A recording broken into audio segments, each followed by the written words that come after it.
here we go. We're recording. All right, here we go. So, hello everyone. Welcome once again. Thank you for joining us with here for Drop the Mic, the Chamber podcast. I'm Mo Beliveau, your host. I am the executive director for the Chamber of Greater East Hampton. And this is where I get to talk to chamber members, local people of interest, thought leaders, innovators, entrepreneurs, and all that sort of thing. And this is where I get to talk about who they are, what they do, but more importantly, which is near and dear to my heart, is why they do it. I want to know about the juice, what gets them out of bed in the morning. But before we dive into today's guest, I want to thank East Hampton Media. They are our partners here for this project. Jen Ramsey, executive director, and her team, Ryan and Tim Riley, always make us look and sound fabulous, and I owe them a lot of thanks. So thank you. So today is episode 13, and today I'm really excited. We have with us today a professional podcaster, thought generator, and the host of Growth Now Movement, Justin Schenck. And hey, Justin, how are you?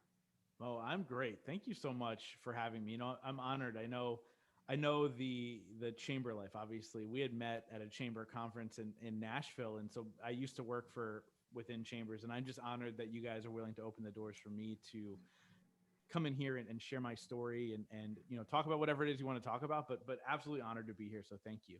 Yeah. I was so thrilled that you said that you would come and join us. And I have to tell you, Justin, that you left such a mark on my heart and soul when we first met. It was back in 2015, I think it was, at my very first chamber conference. And we just happened to randomly meet and we talked for about 15 or 20 minutes, but you were right on my wave and we just got into this discussion. And you walked away and I thought to myself, that young man is going somewhere.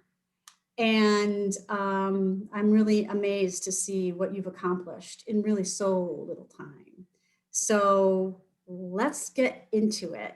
And if you could help our audience, give us a little bit of your backstory. Who is Justin Schenck?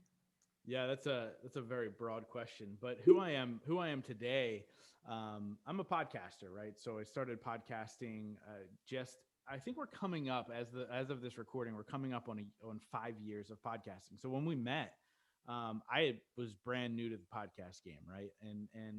So I have become a full-time podcaster. I've been doing it full-time for almost 3 years now, and it's truly been a labor of love of trying to figure out how to navigate this crazy medium where you get an opportunity to have amazing conversations like this one and everything from that standpoint. But really, it came from the idea of a purpose-driven goal, right? And so I'll back up a little bit. I originally wanted to start the podcast because I had this dream of being an entrepreneur. I wanted to write my own checks. I wanted to schedule my own schedule. I didn't want to have anybody else telling me what to do. And I was like, I want to be an entrepreneur.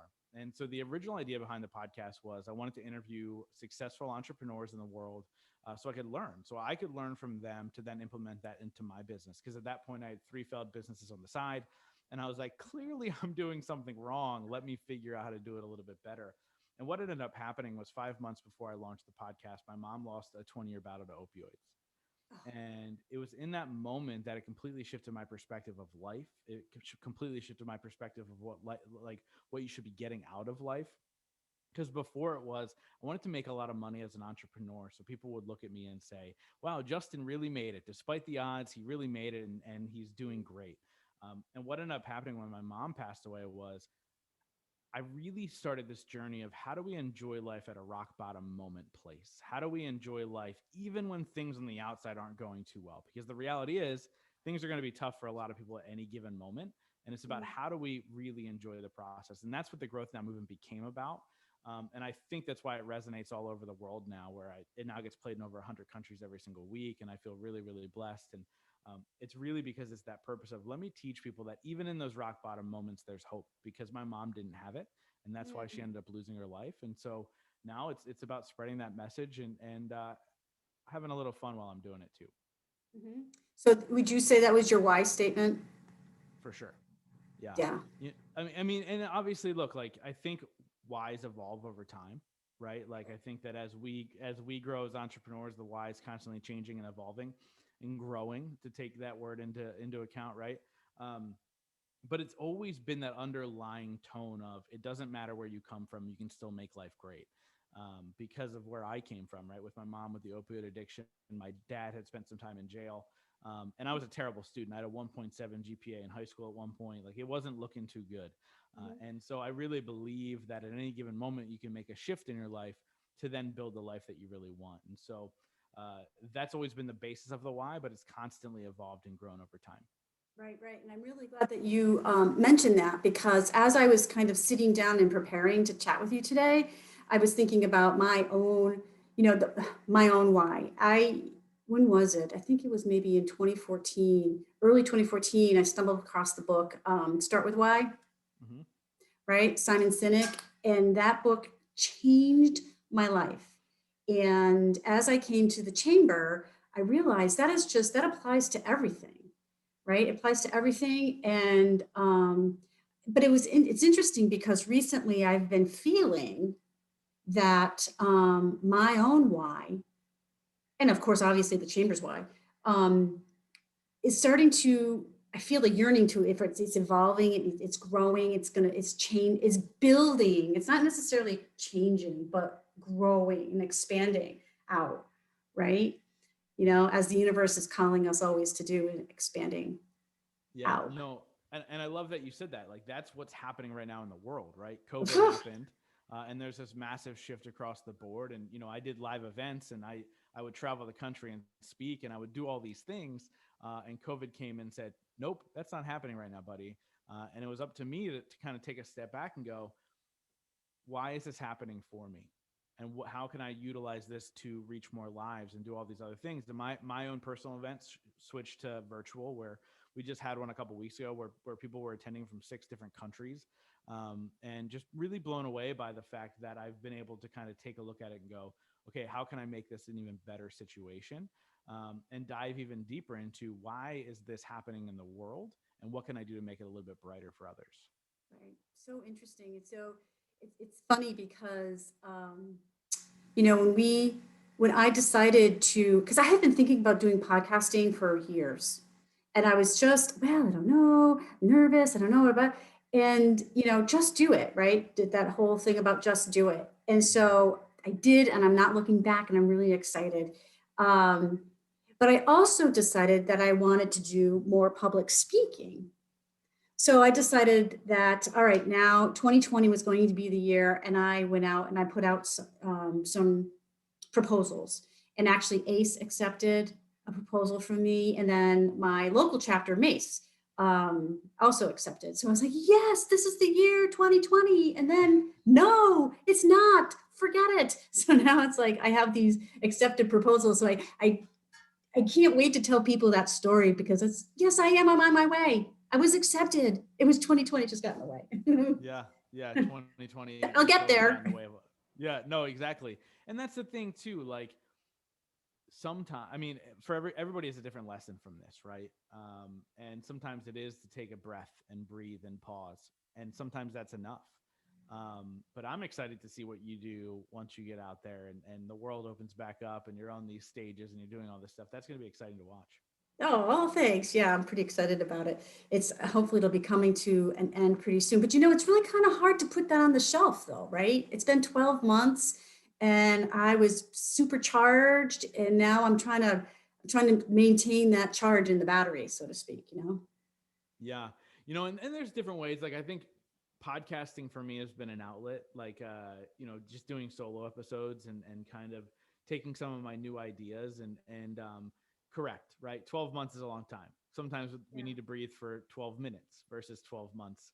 And Right. that's kind of the shift there. But for me, it's really actually taking this time and taking a step back and taking my gas off the pedal or my foot off the pedal, and Yeah. it's made me kind of focus in on getting a little bit more clear on my messaging and what's the growth now movement all about. And I've Okay. really kind of niched down into that message.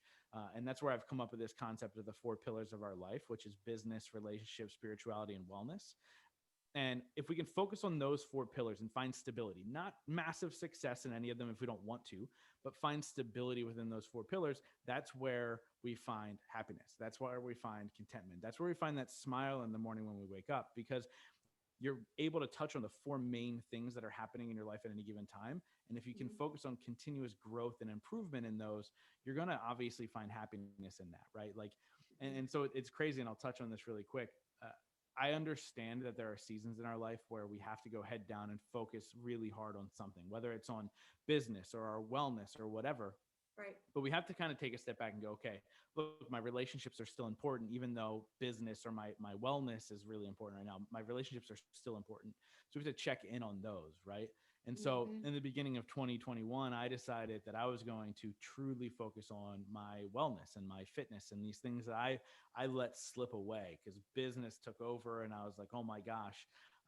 And so now for me, the wellness pillar is getting all of the attention, right? Like I'm like, okay, I'm working out twice a day. I'm drinking a gallon of water every day. I'm no cheat meals, no alcohol, all these things. And proud to say that as of this morning, I'm down 27 pounds Oh my this week gosh. alone. Wow. Yeah. So that's been exciting. I'm in the best shape of my life right now, which is great. But at the same time, you have to go and check in with yourself on a regular basis and say, those other pillars, are they getting the attention they need? Mhm. Have I faltered on my business? Have I faltered in my relationships? Have I faltered in my spirituality? Have I missed that boat? And I think that that's really kind of been able. There's moments and days of stress where I'm like, okay, yes, my fitness is important, but I have to check in on those other things to make sure that at the end of this fitness journey, or at the end of the challenge that I'm doing currently, is everything else still good? Because otherwise, it's worthless. It's worthless Right. to do the work. Right. And you're miserable and the whole 9 yards. No, I think what's interesting for me during this COVID time is I mean, I absolutely love what I do for the chamber. And it's very interesting because over time I have realized, I thought, because I'm 57 years old, right? And I thought, when I was young, I was going to have this Mary Tyler Moore thing. And and I want to be this, inspirational, whatever, and Oprah, and I'm going to be, but you know what? I realized that your impact is equally as massive.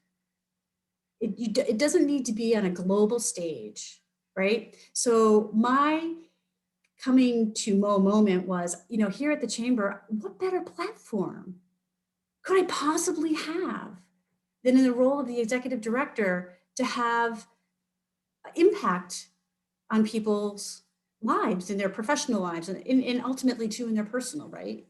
As to Mhm. how I'm moving about in the world. So I've come to really appreciate and love the fact that the chamber has given me such a perfect platform for me to strive to be the best Mo Beliveau I could possibly be. And some days, you know what? She's not as good as she was as yesterday, but she will try again tomorrow. Yeah. And it doesn't have to be perfect. But I think sometimes we get caught up in, well, I'm just, it's too little. It's too, no, it's not, because you have no idea, right? Mm. I was a massage therapist for 20 years prior to my coming to the chamber. And I worked with this one particular woman. I'll never forget. This was the biggest lesson I had in understanding the impact, as you're saying, on people's lives. And I decided to close my practice. And I went to go tell her this. Now, you know, didn't know about this woman's life. I didn't know any of her details. I just knew that we worked together every week in silence, right? So there was obviously a relationship there, but there wasn't this, I didn't have a lot of the details of her life. Yeah. I told her at the end of the session that I would be leaving, and she started to weep. Mm. And she's like, what am I going to do now? And I was like, oh my God, that was one of the biggest moments of my life. You have no idea the impact you're having Yeah. on others. Yeah, I love that you shared that, and it's so true. Like, I think that we all have these big, huge visions for ourselves, and that's really important to have a direction, right? Like, I think almost with those big visions is where you find your why, Yep. And so, for instance, I mean, yes, now my podcast does really, really well, but for a long time it didn't. And there was a time where I'd have 35 people listening, 60 people listening, 12 people listening. But at that time when that was happening, somebody, and actually I was thinking in my head, I'm like, maybe I should just shut this down. It's not doing the things I thought it would. Right. And so somebody had reached out to me actually from Japan. And they said, because of your show, I decided not to take my life. Okay. And that's when I was doing 36 downloads an episode. And I was like, wow. And it was in that moment where I was like, as long as I have that impact of one person, I will continue to show up and do that, because that's all that matters, right? I didn't I didn't change the world with that one person, but I changed their world. I changed every single thing they're going to come in contact with for the rest of their life. And now, I mean, that's happened 5 or 6 times now, where somebody's Wow. reached out and said, because of your message, this. And it's one of those things where I realize that even if you can go out there to change one life, that should be a good enough purpose for anybody, right? That should be a good enough why for anybody. Yeah. We worry so much about these big numbers because of the falsehoods of social media and all these other things. Well, guess what? I've got a lot of friends. Oh, I just lost you. I just lost you, Justin.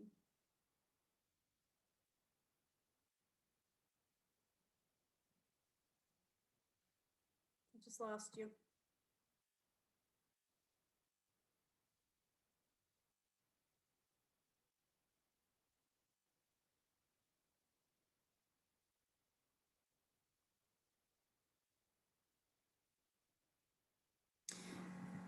So Justin, I think you may have to um, log out and log back in.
Hey, I don't know. Hey, I don't know if it was me or you or I don't know, but that's the first time that's happened, but that's okay. That stuff happens like that. story So, of my life, right? I'm always the tech issue guy.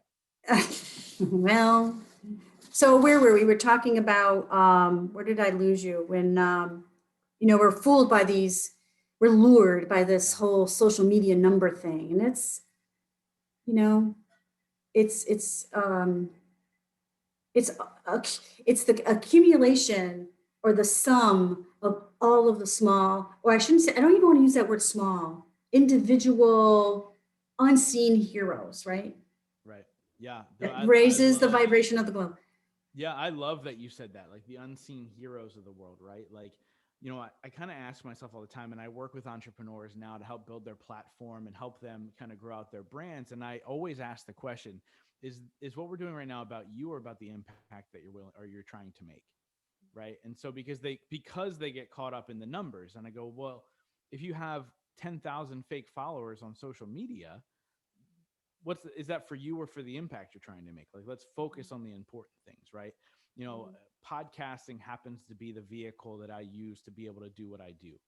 There's a lot of other vehicles to do that, right? Whether it's through blogging, through public speaking, through writing a book, through running your own business or your own practice or your own whatever, right? There's a ton of different vehicles to be able to make the impact that you want to make. It's just about finding the one that's kind of your perfect niche and then doubling down on that. And again, if it's, hey, I opened up a massage practice here in my hometown, and I have 100 solid clients who love me, and I change their day every single day, and I change their life because now they can sleep comfortably. Now they can do all these things. That's life changing. And so we Mhm. sometimes have to reflect on the impact that we're making that we're not always aware of. And again, I think we keep going back to this, but taking that step back and taking a deep breath and going, oh wait, I am serving a purpose. I have to ask myself if I'm in line with the purpose I'm serving. Right? I have to, this reminds me of one of your growth moments. Is that what you're calling it? The Weekly moments of growth. Yes, thank you. The weekly moments of growth and step into the room. Hmm. Step into the room. I love that. I feel like, so many times we hesitate or we walk right by the room, Yeah. right? And I've often said to, folks who I chat with that, you know, you have to, or I try to remember to show up as my authentic self, to say what I need to say, to be what I need to be in any given moment, and not worry about how someone else is going to respond, because that's not, I have no control over that, right? And how they're going to respond. So, but also, if I don't follow through on that, I'm not allowing them to make that choice in that moment to make the correct response for who they are and what they need to do, right? Yeah. And stepping into the room, you shared, is the exact same thing. If you don't step into the room, then you've denied that other person, those other people in the room, whatever it is that you're bringing, which you have no clue about probably, because it's not meant for you. Yeah. And it's really about showing up, right? Like, and so for the longest time, I didn't show up. Like, I look at my life, and I jokingly say, if there was a senior superlative in high school for least likely to succeed, it would have been me. And I mentioned earlier the 1.7 GPA, but the reality is, I got those bad grades because I didn't show up. I checked out. I didn't ask questions when I had questions to ask. Like, I was the kid who was afraid to ask the question, right? Because God forbid somebody on the other side of the room would be like, "Ha, that's a dumb question, Justin. How dare you? Like, you're an idiot." That's what I was worried about. And now it's funny that I make a living asking questions, right? But the reality is, showing up as myself, my greatest self in that very moment, is what changes the game. If I don't show up, there's no opportunity. If I don't show up, I can't meet the people I want to meet. If I don't show up, I can't make the impact I want to make. Right. I just love it. Show up, step into the room. Um, so, Justin, throughout this whole COVID thing, um, what was the moment for you? Because I know you had started your conference, and I think it's only a couple of years old, or it was only maybe 1 year, one Yeah, season we old. only did one. We only did one live event. Yeah. Right, right. So what was do you remember the moment where you realized, okay, the total game is, it's changed. The game's Yeah. over. What's going on here? Yeah. It's well, I haven't thought about this in a while, so I'm glad you brought this up. So we did the first year, and I had 160 people attend, and I felt blessed and honored. They came from all over the country and That's Canada, and awesome. I was like, wow, this is crazy. And so I was headed towards year two. I had the speaker lineup totally announced. I was probably going to hit about 300 attendees year two, which was my goal. My goal was to always double it in size every single year. And we were headed down that path. And then all of a sudden, I was down, actually, it's funny. I was down in Florida at Podfest speaking at their event with 2,000 people when coronavirus just had crept into the country. So it was out in Seattle. Um, it just came up in my time hop like yesterday, the day before is when I spoke, and a year ago. Yeah, yeah. And I was like, okay, let me just wait it out, right? 2 weeks to flatten the curve is where it began. So at first I was like, okay, let me wait it out. And then I think it was then March. So the end of March. So by the end of this month that we're in now, um, I had kind of made the decision to pull the plug, and I not pull the plug. I originally pushed it. I pushed it to September, and I announced new dates, and I was like, we got this. This will be fine. We're all going to be good, and continue to kind of forge ahead. And so I was like, all right, so what buffer is this doing for me? So my original mindset was, when I pushed it, I was like, okay, this gives me more time to sell more tickets. Like, no big deal. People will be excited to get back out there. We can interact with each other again. And that was kind of my mindset. And then it just kept going and just Yeah. kept happening. And I think it was in July that I was like, okay, I need to totally move this. And so what I ended up doing was I shifted to virtual. Um, that was really hard for me. And it Yeah. was really hard for me because I love community. I love bringing people together. I love being in the room. I love doing all Energy. that stuff. And so when I switched to virtual, I was like, how do I make the same impact virtually that I wanted to in person? And the neat part was, I did it, and we had, I think the day of, about 190 people were active out of the people who had bought tickets and stuff like that. So virtually there's 190 people active, and It's amazing. they were interacting with each other and making connections. And I've seen masterminds get born out of it. I've seen business opportunities. I've seen podcast swaps. And so I was like, okay, great. I made that impact. So at first it was very much, I was bummed. I was just like, this, what do I do? Like, this has been my big thing. Like, this is the thing I'm excited about. This is all that stuff. And then I kind of had to take that breather, and my girlfriend helped a little bit through this process, but I was like, how do I reset my mindset on no to virtual events, no to Zoom calls, no to whatever? And so once I got through that, I got amped up about the opportunity to make a bigger impact. And it's just crazy now, a year later, we're still in this, right? I know. Did you, during that process, ever question your why? No, I certainly didn't question my why. I questioned my business model. I questioned, am I going about the why in the right way? And so that certainly happened, because the fun fact is I lost thousands of dollars in my virtual event. And so it was one of those things of like, okay, let me question everything. Like, am I doing this the right way? Am I building it out the right way? But the why is so ingrained in me that it's really about what's the next vehicle or the next medium that's going to help me get my messaging out there. So the why was never questioned, which is nice. Now that I'm reflecting, like, I love your questions, because I'm even reflecting on things that I never did. So I'm glad to know that my why is that solid, that I didn't question it. Right. Awesome.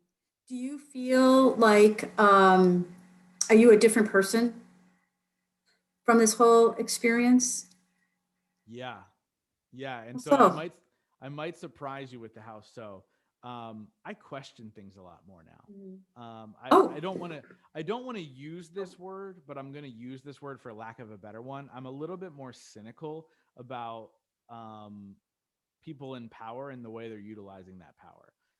Not that I'm a conspiracy theorist, not that I'm crazy on that side, but what I question is, I question more of, why are people making the decisions they're making versus going, okay, cool, I support that 100%. And so what it's actually done on a positive side of that, because it sounds super negative the way I just worded it, what it's done is it's opened my eyes to the idea that I personally have more control over my life than I even thought before.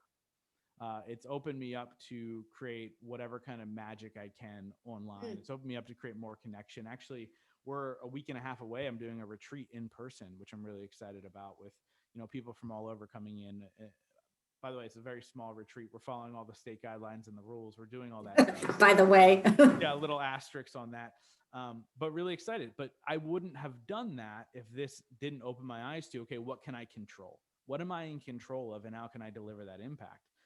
And so it's really made me question, not authority, but it's made me question I'm trying to say this in the right way, so don't see, this is what I'm talking about. Maybe I do have to go back and edit myself on this one. That's okay. But when I We look at can. it, yeah, right, exactly, right. So when I look at it, I go, it makes me question how many times in my life I've allowed somebody at a higher pecking order than me tell me that I can and can't. Right. And so therefore I'm more open to being able to jump in head first and take control of the scenario in order to serve my purpose. Okay. Wow. Do you see the world different? I see it with more empathy. I've always been a pretty empathetic person, but I see it with more empathy because you and I touched on this before you hit record. Yeah. But the fear that people have in this moment, instead of still being able to kind of lean in and live their life. So I think that there's more empathy with people's feelings a little bit. Obviously, look, here's the reality of the situation. We've lost 500,000 Americans. That's just God. America, right? And so we have to be really conscious of that. And so I feel bad for those individuals. I think the empathy has certainly grown, but I'm excited to see what we do as a human race going forward after all of this is done. Right. So I've become also optimistic of what we can create as a whole unit versus us versus them. Right. I think too, which is exciting, and I don't take anything away from the tragedy of all of it.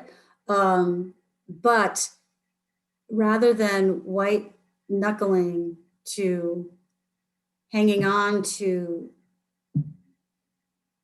what was, right? Nothing's the same. Yeah. We're not the same, the environment's not the same. But what are we going to do with what we have going forward? That's really, I get that. I love that. I find it full of hope, right? Yeah. Yeah. For sure. I mean, yeah, and I am excited for the future, and we'll see. Like I said, we'll see what we all create together. I Right. think if I had to play prophet really quick, I think that there's going to be more togetherness than we've ever seen before, even though there's more divide in this moment than I've ever seen before. So it'll be really interesting to see that slowly unfold over the next couple of months of togetherness. Right. So I know from listening to your podcast that you like to end your podcast with rapid fire questions. And I'm sure you get this all the time because now it's our chance to rapid fire you. Yeah, I'm nervous now. No, don't be nervous. So I have five, I think five. One, two, three. Where'd they all go? Oh, I got more than five. They're rapid fire questions. So Okay. you ready? I'm ready.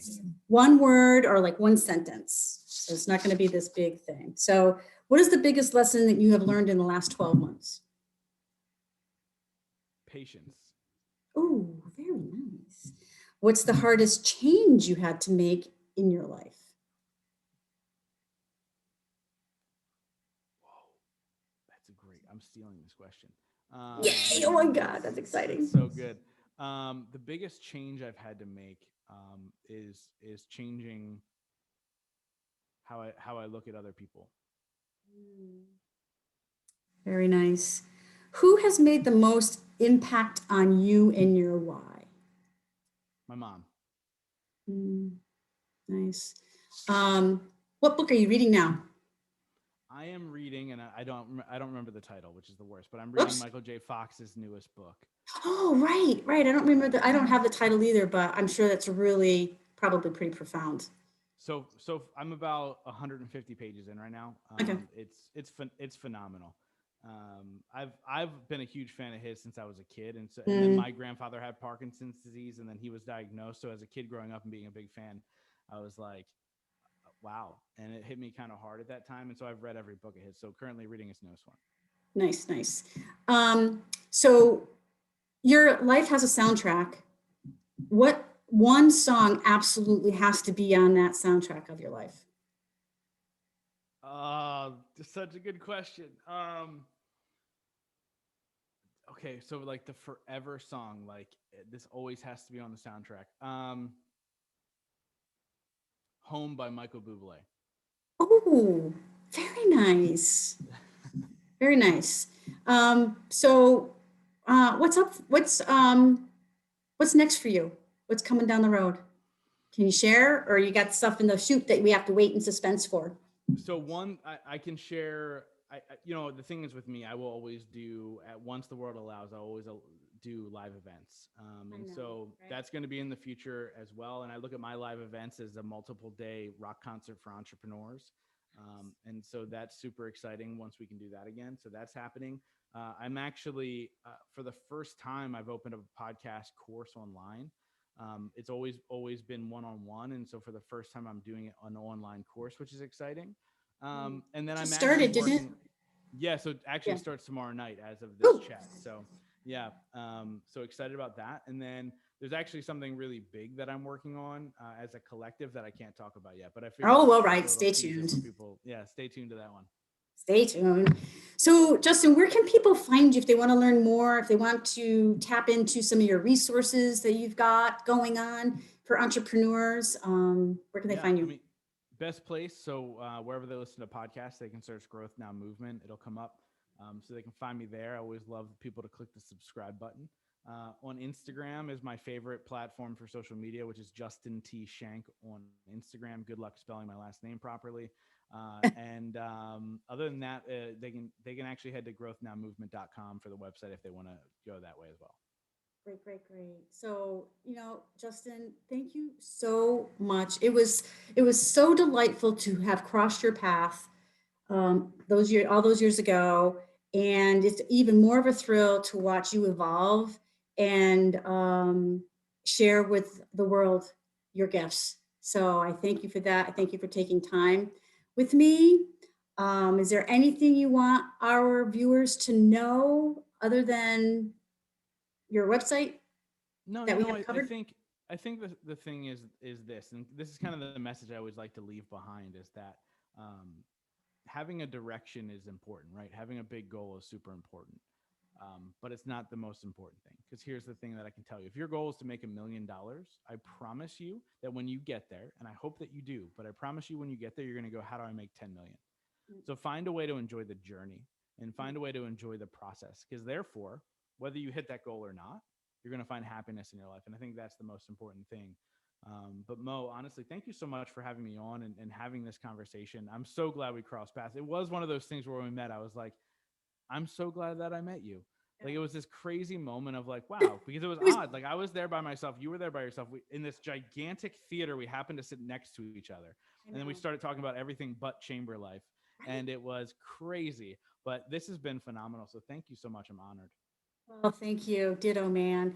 And I would also like to thank East Hampton Media for partnering with us on this project. And if you'd like to know more about the Chamber of Commerce here in East Hampton, you can find us at easthamptonchamber.org, anywhere that you like to get or listen to your podcasts. And that's it for now. Thanks. And I'm going to take us off record. I can always